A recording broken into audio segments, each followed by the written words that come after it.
പിടിച്ചിരുന്നോളാം, തെറിച്ചു പോകും. പുള്ളി പിടിച്ചിരുന്ന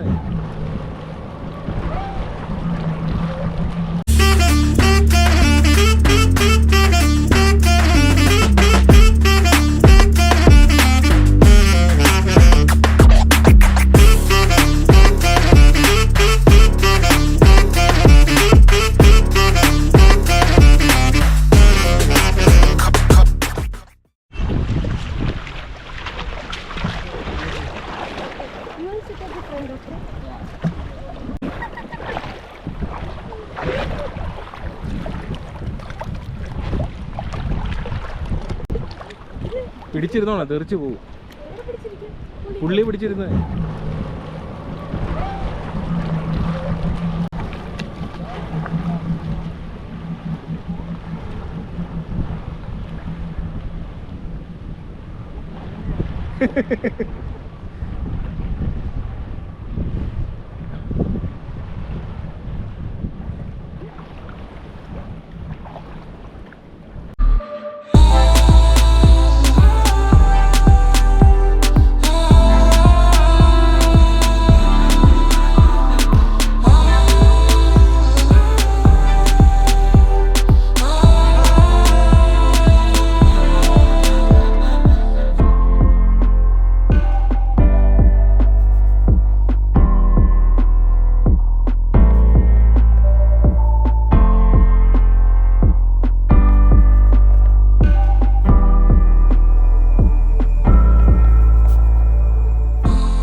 എങ്ങനെയുണ്ട്?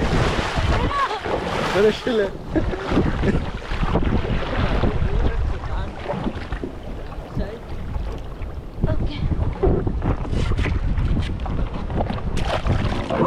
എങ്ങനെയുണ്ട്?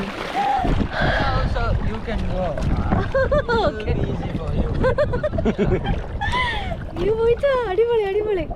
യോ യുക്കെ പറ്റില്ല കേട്ടോ ഡ്രൈവൊക്കെ. എക്സ്ക്യൂസ് മീ, ലൈഫ് ജാക്കറ്റ് ഇല്ലാതെ പോയിട്ടുള്ളത് എന്തായിരുന്നു? സ്വിമ്മിങ് അറിയോ? അല്ല സ്വിമ്മിങ് അറിയോ? സ്വിമ്മിങ് അറിയോ? അല്ലേ, he is A very good ആയോ, ഒന്നും കുഴപ്പമില്ല. പോയിട്ട് വരും. നെക്സ്റ്റ് യു പോണേ.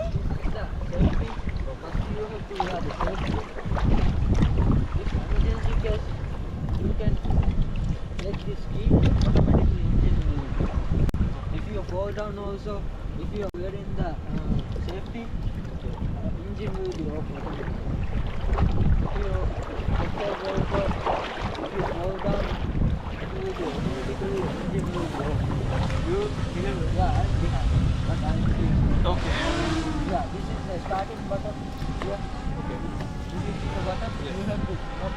You have to.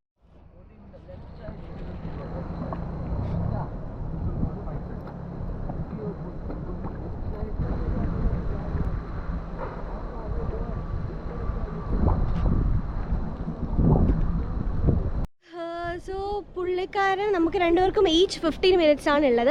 അപ്പോൾ നമ്മളോട് ചോദിച്ചു എന്താ ചേട്ടന് ഡ്രൈവ് ചെയ്യണം താല്പര്യമുണ്ടോ എന്ന് ചോദിച്ചു കേട്ടോ.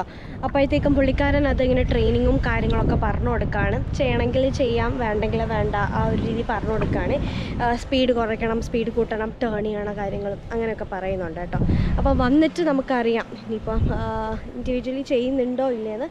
ഞാൻ ഇൻഡിവിജ്വലി ചെയ്യുകയാണെങ്കിൽ ഞാനും കൂടെ ചെയ്യും, ഞാൻ ബാക്കിലിരിക്കും. പക്ഷേ നോക്കട്ടെ അത് എങ്ങനെയാണത് പഠിച്ചെടുക്കണമല്ലോ, കാരണം നമുക്ക് രണ്ടുപേർക്കും സ്വിമ്മിംഗ് ഒന്നും അറിയത്തില്ല. അപ്പോൾ പുള്ളി ഒരു റൗണ്ട് പോയിട്ട് വരട്ടെ, നിങ്ങളുടെ എക്സ്പീരിയൻസ് പറയട്ടെ. എന്നിട്ട് ഓക്കെ ആണെങ്കിൽ നമ്മൾ രണ്ടുപേരും ഒരുമിച്ച് ചെയ്യാം അല്ലേ?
anything happen means I will take care of.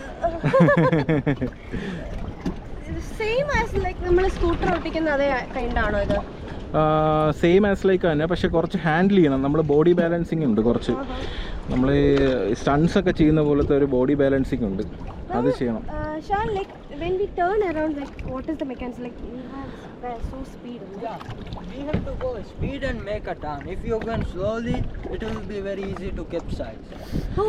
So mainly we have to put some body balance, right? Yeah, Body body balance, and you have to give a speed and make a turn. Yeah. Oh. That's If you right. go slow speed and make a turn, it will be very easy to capsize. Yeah. But if you are balancing, it will be okay. Okay. But sometimes it will be very easy to capsize if you go slowly. Okay. Nice. Anyway, thank you. Thank Yeah, you you're so much. welcome. Thank you. So much. Thanks, You're bro. welcome.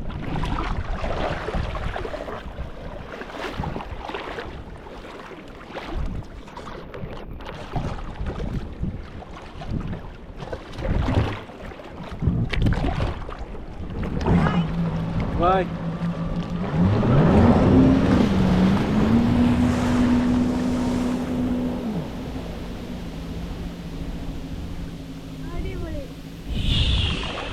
Finally.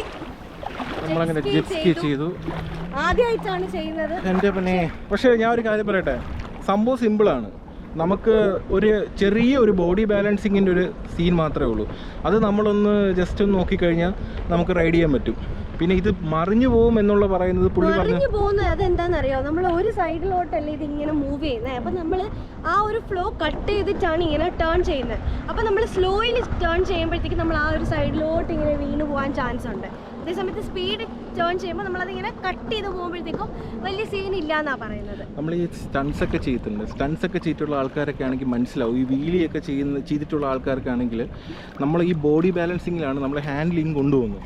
അതേ same മെത്തേഡാണ്. Wave വന്ന് അടിക്കുമ്പം ഈ front കൊണ്ട് ഈ സാധനം പൊങ്ങുമ്പോൾ നമ്മൾ റൈറ്റിലേക്കോ ലെഫ്റ്റിലേക്കോ തിരിച്ചു കൊടുത്താൽ അത് ഓട്ടോമാറ്റിക്കലി അങ്ങോട്ട് മറിയും. ആ സമയത്ത് നമ്മൾ സ്റ്റേബിളായിട്ട് പിന്നെ ഈ സ്റ്റിയറിംഗ് ഹാൻഡിൽ വന്നിട്ട് സ്റ്റേബിളായിട്ട് പിടിക്കാനേ പാടില്ല. അത് നമ്മളത് ജസ്റ്റ് ഒരു ചെറിയ മൂവ്മെൻറ്റ് അതിനിങ്ങനെ കൊടുത്തുകൊണ്ടിരിക്കണം. അപ്പം നമ്മൾ ആ ഒരു ഡയറക്ഷനിൽ നിൽക്കും. ഒരേ സൈഡിൽ തന്നെ പിടിച്ചുകൊണ്ടിരുന്നാൽ പെട്ടെന്ന് അത് മറിയാനും ചാൻസ് ഉണ്ട്, ആ ഡയറക്ഷനിലേക്ക് മൂവ് ചെയ്യാനും ചാൻസ് ഉണ്ട്. പിന്നെ ഒരു സംഭവം എന്ന് വെച്ച് കഴിഞ്ഞാൽ ആക്സിലറേറ്റിംഗ്. ആ ത്രോട്ടിൽ എന്ന് പറയുന്ന സാധനം നമ്മൾ കൊടുക്കുന്നത് കൂടും തോറും ജമ്പ് ചെയ്യും. നമ്മൾ ഒറ്റയടിക്ക് കൊടുക്കുക. നമ്മൾ സെയിം തന്നെ നമ്മൾ ഈ 2 സ്ട്രോക്കിൻ്റെ വണ്ടിയൊക്കെ ഇങ്ങനെ വീൽ ചെയ്തിട്ടുള്ളവർക്ക് മനസ്സിലാവും. അത് ജസ്റ്റ് ഇങ്ങനെ ഡീക്ലച്ച് ചെയ്യുമ്പോൾ വണ്ടി ജമ്പ് ചെയ്യുന്ന പോലെ ഈ സാധനം ജമ്പ് ചെയ്യും. അപ്പം നമ്മൾ അതൊരു മിനിമം സ്പീഡിൽ ഇങ്ങനെ കൊണ്ടുപോയി കഴിഞ്ഞാൽ അത് ഇങ്ങനെ സ്മൂത്തായിട്ട് പോകും. അതൊന്ന് സെറ്റായി കഴിഞ്ഞാൽ നമുക്ക് നൈസായിട്ട് അങ്ങ് കൊണ്ടുപോകാൻ പറ്റും. ജസ്റ്റ് നമ്മളതായിട്ടൊരു സ്പീഡ് നമ്മളൊന്ന് മെയിൻറ്റെയിൻ ചെയ്യുക, സുഖമായിട്ട് പോവാം. എനിക്ക് വലിയ ടെൻഷനായിട്ട് തോന്നിയില്ല. പക്ഷെ പുള്ളിക്കാരൻ 15 മിനിറ്റ് തന്നത്. എന്നോട് ചോദിക്കും എക്സ്പീരിയൻസ് എങ്ങനെ ഉണ്ടായിരുന്നു? അയ്യോ അതൊരു എന്റെ ചേട്ടാ അല്ല, അഡ്രിനാലിൻ എക്സ്പീരിയൻസ് എന്ന് പറയുന്നത് അത് തന്നെയാണ്. കിടിലം. ഈ ഭയങ്കര സ്പീഡിലാണ് പോകുന്നത്. ഇവിടുത്തെ ഭയങ്കര സ്പീഡിൽ പോയിട്ട് ഒരു ഇങ്ങനെ ടേൺ ചെയ്യുന്നുണ്ട്. അത് ഭയങ്കര അല്ല കിടിലോ. അല്ല അതുപോലെ നമുക്ക് ചെയ്യാം. നമുക്ക് ഇങ്ങനെ വേവ്സ് വരുമ്പോ നമ്മുടെ ഈ സാധനം ഇങ്ങനെ ജമ്പ് ആവുന്ന പോലെ ഫീൽ ചെയ്യുന്നു.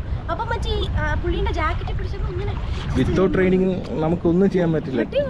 ഞാനിങ്ങനെ ചോദിച്ചു, എനിക്ക് പേടിയില്ല, എനിക്ക് എന്നോട് ഡ്രൈവ് ചെയ്യണോ ചോദിച്ചു. നീ എൻ്റെ അടുത്ത് അവരുടെ അടുത്ത് പറഞ്ഞേ എനിക്ക് നീന്തൽ അറിയില്ലെന്ന്. അല്ല എന്റെ അടുത്ത് പറഞ്ഞു. ഞാൻ പറഞ്ഞു ഈ don't know how to swim. പിന്നെ ഇങ്ങനെ ഈ ലൈഫ് ജാക്കറ്റ് ഇടാണ്ട് വന്നത്.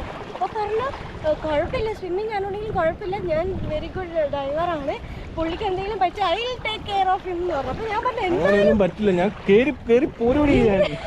എന്താണ് ലൈഫ് ജാക്കറ്റ് ഇടാണ്ട് എന്നിട്ട് പുള്ളി പറയാണ് എന്നിട്ട് പുള്ളി പറയാണ് ഞാൻ അവിടെ നിന്ന് ഇങ്ങനെ അവിടെ എന്തോ മറ്റേ ഇത് കാണിച്ചു തരില്ലേ നെറ്റിന്റെ. അപ്പൊ യു ഇങ്ങനെ എനിക്ക് നോക്കിയപ്പോഴത്തേക്കും പുള്ളി ഇങ്ങനെ നോക്കിയപ്പോഴത്തേക്ക് യു പറഞ്ഞത് I am not wearing life jacket. ഞാൻ പറഞ്ഞല്ലോ ബിക്കോസ് ഐ ട്രസ്റ്റഡ് യു. അടിപൊളി ഇങ്ങനത്തെ പരിപാടി. അല്ല, ഞാൻ സച്ചിൻ്റെ അടുത്ത് ഞാൻ പറഞ്ഞു ലൈഫ് ജാക്കറ്റ് ഇട്ടില്ല. സച്ചിൻ പറഞ്ഞ കുഴപ്പമൊന്നുമില്ല, മുങ്ങിപ്പോയി കഴിഞ്ഞാലും നീന്തൽ അറിയാലോ, കയറി വരാൻ പറ്റുള്ളൂ. ചുമ്മാ നമ്പർ. പക്ഷേ അടിപൊളി എക്സ്പീരിയൻസ് ആയിരുന്നു. അയ്യോ നമ്മൾ ആക്ച്വലി തായ്ലൻഡിൽ പോയിട്ട് നമുക്ക് ജെറ്റ് സ്കി ഭയങ്കരമായിട്ട് മിസ് ചെയ്തായിരുന്നു. പക്ഷേ തായ്ലൻഡിൽ എനിക്ക് തോന്നുന്നു 50 മിനിറ്റ്സ് തരത്തുള്ളൂ. പക്ഷേ ഇതുപോലെ ഉണ്ടാവുന്ന അറിയില്ല. ഇവിടെ വളരെ കാം ആൻഡ് ക്വയറ്റ്, നമുക്ക് നല്ല സ്പേസ് ഉണ്ട്. മറ്റേത് ഇവിടെ നിന്ന് ഒരു ജെറ്റ് സ്കി വരുമ്പോൾ അവിടെ നിന്ന് ഒരു ജെറ്റ് സ്കി വരും, നമ്മൾ ഭയങ്കര ഡിസ്റ്റർബൻസ് ആയിരിക്കും. ഇവിടെ വളരെ കാം ആൻഡ് ക്വയറ്റ്, നമുക്ക് അടിപൊളിയായിട്ട് ചെയ്യാൻ പറ്റും. അടിപൊളി. ജെറ്റ് സ്കി ട്രൈ ചെയ്യാത്തവരുണ്ടെങ്കിൽ എന്തായാലും ട്രൈ ചെയ്തോ. ജസ്റ്റ് നമുക്ക് കാണുമ്പോൾ വിചാരിക്കും. എന്നോട് മാമൻ പറഞ്ഞതുപോലത്തെ സംഭവം എനിക്ക് ഫീൽ ചെയ്തില്ല. എനിക്ക് അത്രയ്ക്ക് ബുദ്ധിമുട്ടായിട്ട് അങ്ങോട്ട് കൊണ്ടുപോയിട്ട് തിരിച്ചു വന്ന് ചേട്ടനല്ലേ ഡ്രൈവ് ചെയ്തത്. ഞാൻ 2 സർക്കിൾ കറങ്ങിയല്ലോ. അപ്പം എനിക്ക് നല്ലപോലെ തോന്നി. കാരണം ടേൺ ചെയ്യുമ്പോഴായാലും നമുക്കൊരു വേവ് ഇങ്ങനെ വരുമ്പോൾ അതിന് പുറത്തുകൂടെ ഇങ്ങനെ ടേൺ ചെയ്യുമ്പോൾ ഒരു ഇങ്ങനെ ജേർക്കില്ലേ, അങ്ങനെയൊക്കെ തോന്നി. എന്നിട്ട് ഞാൻ പുള്ളീൻ്റെ ആ ജാക്കറ്റിൽ ഇങ്ങനെ പിടിച്ച് വെച്ചോണ്ടിരിക്കുകയായിരുന്നു. അടിപൊളി. എന്നിട്ട് ഞാൻ ഇടയ്ക്കിടെ ചോദിക്കുന്നുണ്ട്, പേടിയുണ്ടോ? പേടിപ്പോൾ ഞാൻ നല്ല പേടി. എന്നിട്ട് അയ്യോ ഓക്കെ എന്ന് ചോദിക്കുന്നുണ്ട്. പിന്നെ അവന് യെസ്. പുള്ളിക്കാരെ ഒരൊറ്റ പോക്ക, ഒരു മയമില്ല. ശരി, അപ്പോൾ എന്തായാലും നിങ്ങൾ മാൽഡീവ്സിൽ വരുമ്പോൾ ജെറ്റ് സ്കി വാട്ടർ സ്പോർട്സിൽ ഒരിക്കലും മിസ് ചെയ്യരുത് ഈ സാധനം, ജെറ്റ് സ്കി. ഓക്കെ, അപ്പം നമ്മൾ എന്തായാലും ഇന്നിപ്പോൾ വൈൻഡപ്പ് ചെയ്യാണ്. ഇനിയിപ്പോൾ നമ്മൾ അടുത്ത വീഡിയോ ആയിട്ട് കാണാമല്ലോ. ഇനി എന്തെങ്കിലും കഴിക്കണം, വിശക്കുന്നത് ഭയങ്കരമായിട്ട് ക്ഷീണം. വെയിലില്ല കേട്ടോ, ഒന്നും അധികം വെയിലില്ല. സാധാരണ വെയിലൊന്നും കഴിഞ്ഞാൽ പണിയാം. ഓക്കെ അപ്പോൾ ബൈ എന്നാ.